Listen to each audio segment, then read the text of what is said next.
वो जहाज जो अनसिंकेबल माना जाता था, ये ऐसा डिजाइन किया गया था कि उस वक्त कई लोगों का दावा था कि इवन खुदा भी इस टाइटेनिक को नहीं डुबा सकता। द ग्रेट टाइटेनिक ने खुदा को दिया गया इस चैलेंज को पूरा कर लिया था या नहीं। उस रात अटलांटिक ओशन में ऐसा क्या हुआ था टाइटेनिक के साथ, और टाइटेनिक में ऐसा क्या खास था जो इसे अनसिंकेबल शिप माना जाता था। The largest ship of the history, the Titanic, is finally prepared. White Star Line operate the Titanic, the unsinkable ship with amazing features.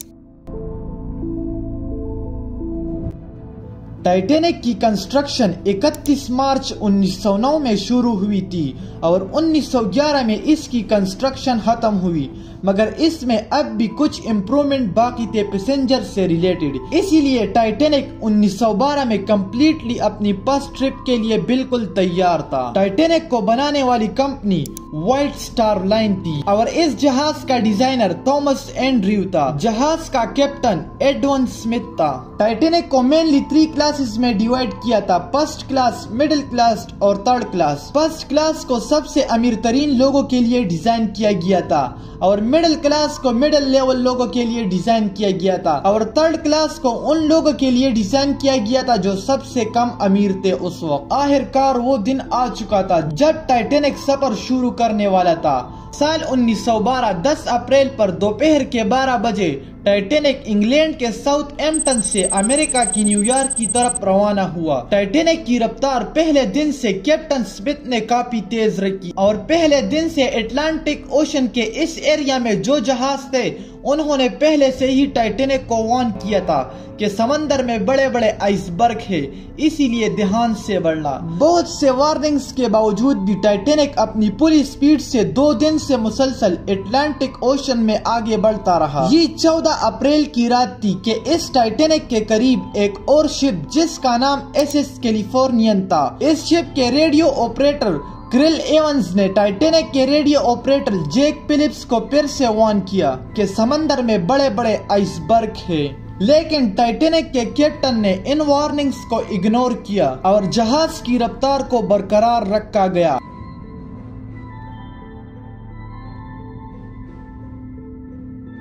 Titanic के आगे हिस्से पर एक पॉइंट होता है जिसे क्राउज नेस्ट कहते हैं। इन पर 2 आदमी बैठे थे, एक का नाम प्लीट था और दूसरे का नाम रेजिनल्ड था। इन दोनों का काम आगे रास्ते पर नजर रखने का था। अगर कोई आइसबर्ग सामने दिखे तो ये फौरन नीचे टीम को इन्फॉर्म करे, मगर रात था और विजिबिलिटी काफी कम थी। रात के 11 बजे 39 मिनट पर प्लीट क्या देखता है कि टाइटेनिक के सामने एक बड़ा आइसबर्ग है। प्लीट इमीडिएटली वार्निंग बिल को रिंगिंग करना स्टार्ट कर लेता है और नीचे ऑफिसर्स को इन्फॉर्म कर लेता है और सिर्फ 37 सेकंड बाद 11:40 पर टाइटेनिक आइसबर्ग से क्रैश कर लेता है।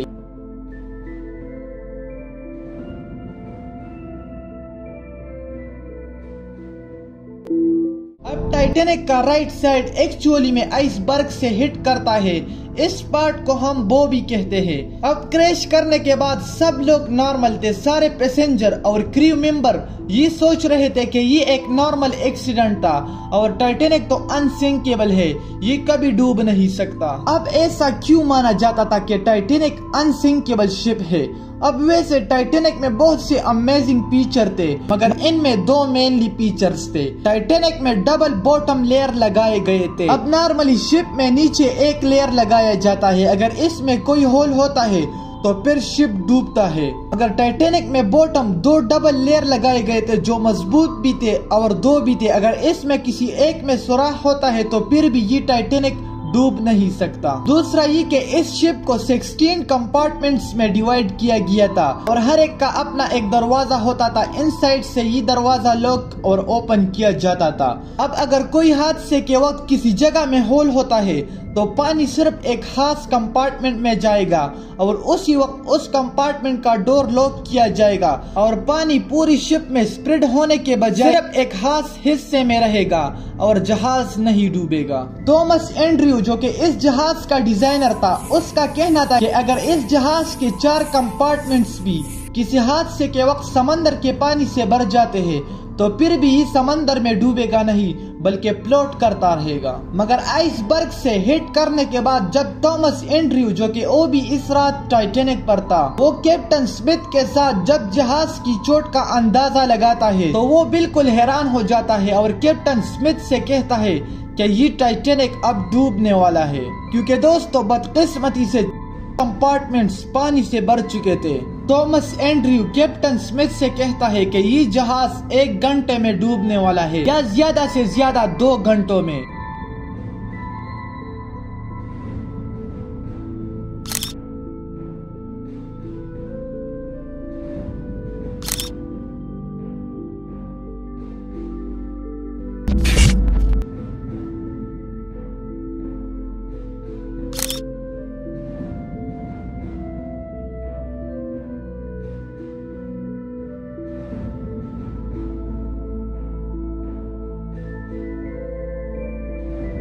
यानी वो टाइटैनिक जो अनसिंकेबल माना जाता था वो सिर्फ 2 घंटों में डूबने वाला है। कैप्टन स्मिथ अपने जहाज के रेडियो ऑपरेटर जैक फिलिप्स से कहता है कि किसी को सिग्नल भेजो कि हम डूब रहे हैं, मदद करो।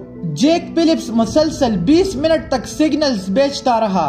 20 मिनट बाद एक शिप RMS कार्पेथिया नाम से, जो कि टाइटैनिक से 107 किलोमीटर दूर थी, जिसके रेडियो ऑपरेटर इस सिग्नल को रिसीव कर लेती है और कैप्टन को इन्फॉर्म कर लेता है। चूंकि ये शिप टाइटैनिक से काफी दूर थी, इसीलिए अगर ये अपनी टॉप स्पीड पर भी आती तो फिर भी इसको 3 घंटे और 30 मिनट लगते। लेकिन फिर भी ये जानने के बावजूद कि हर तरफ आइसबर्ग है, कैप्टन रोस्टन ने कार्पेथिया शिप को टाइटैनिक की तरफ पूरी स्पीड से रवाना किया। अब टाइटैनिक का कैप्टन स्मिथ समझ चुका था कि जहाज नहीं बचेगा, इसीलिए वो क्रू मेंबर से कहता है कि लाइफ बोट्स का इस्तेमाल करो और पहले औरतों और बच्चों को लाइफ बोट्स में उतारो। जहाज पर 20 लाइफ बोट्स थी और इस 20 लाइफ बोट को अगर पूरी तरह से पैसेंजर से लोड किया जाता तो ये जहाज तकरीबन 1200 पैसेंजर की जानें बचा सकती थी। मगर टाइटैनिक पर 2224 लोग थे। 12 बजे 45 मिनट पर लाइफ बोट नंबर 7 को पहले समंदर में उतारा गया। इसमें सिर्फ 27 लोगों को बिठाया गया और इस लाइफ बोट की कैपेसिटी 65 लोगों की थी। टाइटैनिक के वो क्रू मेंबर जो लाइफ बोट में पैसेंजर को बिठा रहे थे, उनको ये डर था कि लाइफ बोट ज्यादा लोड सपोर्ट नहीं करेगा।